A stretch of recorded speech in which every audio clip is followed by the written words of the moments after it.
let's talk about books. One of my favorite things to talk about.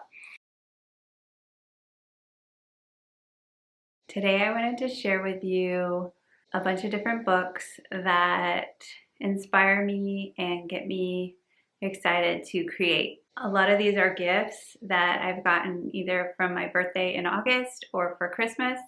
So I haven't read them all, but I am very excited about them all. Also, they're not necessarily books that you read.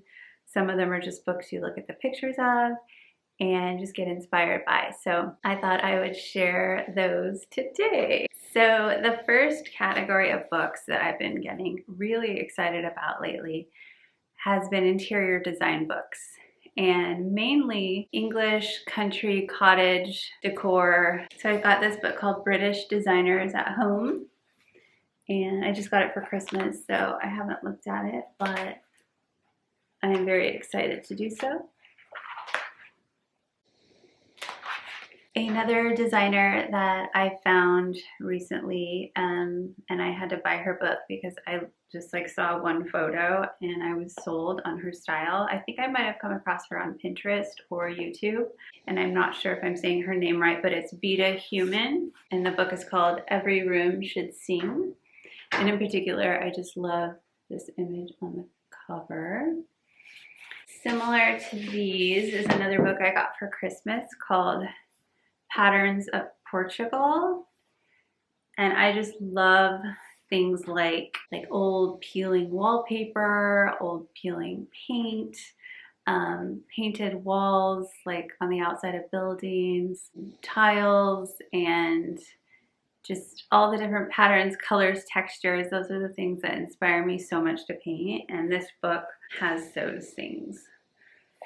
Like, look at this color right here. I mean, oh, it's so beautiful. So that's one book. And then another kind of genre that I enjoy is like books about nature. So I have this huge book called Botanicum.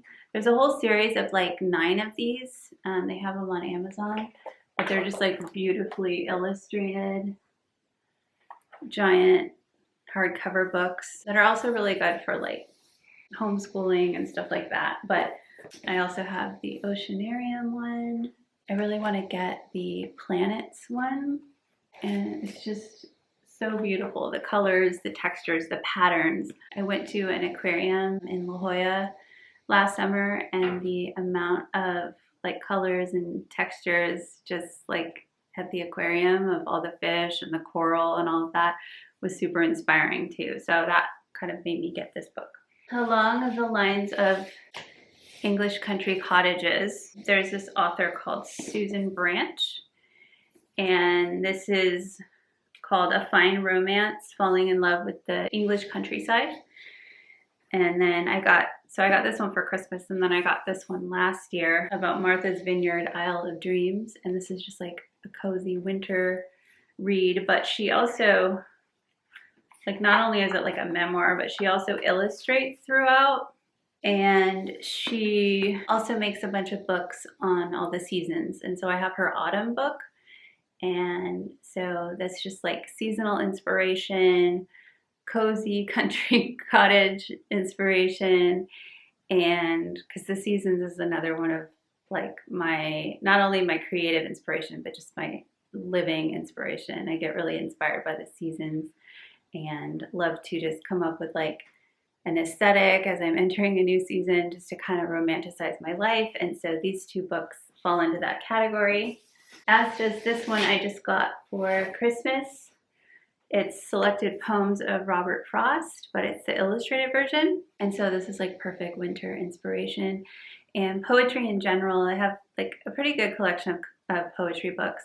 And just reading poetry like inspires me to paint, but also inspires me to like name my paintings. And I've named paintings after like language that I've seen in poems as well. So I mean, this is like totally my aesthetic in here.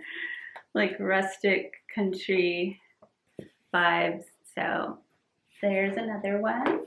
So along those lines are like artist memoirs and books about creativity. So I thought I would include those 2. Here's a book called Self-Portrait by Celia Paul. So this is one that I would like to read. Another one, Daybook by Anne Truitt. And both of these are like artist mothers. So I plan to read those. I know this book has been going around. I've seen it a lot, but I haven't read it yet. So it's The Creative Act by Rick Rubin. I'm excited to read that one. And then this is by Flora Bowley. It's called The Art of Aliveness, A Creative Return to What Matters Most. And I just bought this because while I was doing some of my like visioning for the new year, I was also looking back on years past. And when I was first sort of learning to paint and finding my style, there was a handful of artists that I really followed and took classes from, and Flora Bowley was one of those. I have like a couple of her other books, I think, in here as well.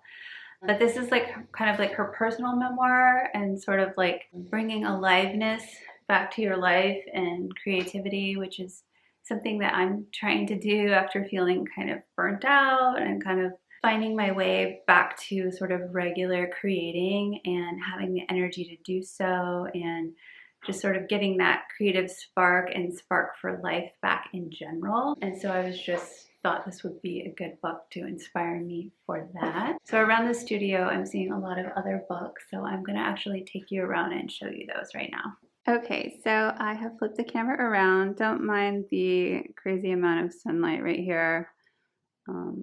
That's just what we're working with. So around here, I have different books that I'm inspired by. This one in particular is Werner's Nomenclature of Colors. And it just has like the most beautiful color palette on the front. And it's all about color, which I'm obsessed with. So I definitely keep that one up here on my shelf. This is a book about winter. As I told you, I'm very inspired by the seasons, and I have one for each season by this author with just like different like short stories and stuff in it. And then this is the Burgess Seashore book for children. I'm really inspired by the ocean, and this is kind of a book I got both for myself and like for homeschool. So that, and then here's the other ones. I have the fall of the year, summer, and the spring of the year. So I like to rotate those out according to the season. Here's some old painting books that I had when I was like learning to paint. This one is Daring Adventures in Paint by Maybe Rose. The Painting Workbook by Alina Hennessy.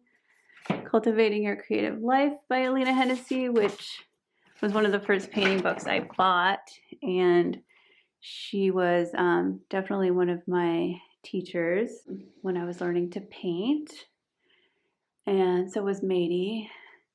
How to Be a Wildflower by Katie Daisy. She was somebody I followed early on and really inspired by her journey and like nature painting and everything. This one is also by Flora Bowley, who I've taken classes with, like I said before. This one is Intuitive Painting Workshop, and fun fact, my paintings are actually in this book. So yeah, here's one of my paintings right here, a winter painting. It doesn't have the title. Can't remember, Winter Dreams or something like that. And then let me see if I can find the other painting of mine in here.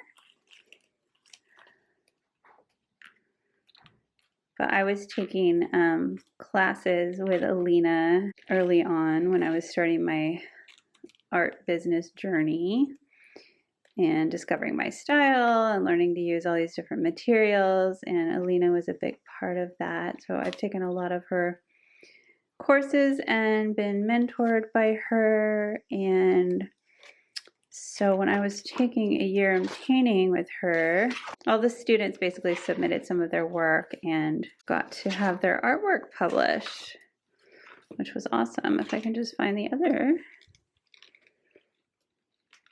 Oh, aha, there's my other painting right there. Moon Maiden is what it was called.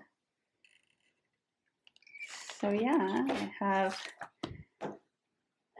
those books. And then what else do I have here? I have a treasury of flower designs because I just like to have like botanical shaped drawings. Painted Blossoms by Carrie Schmidt, which is all about painting flowers.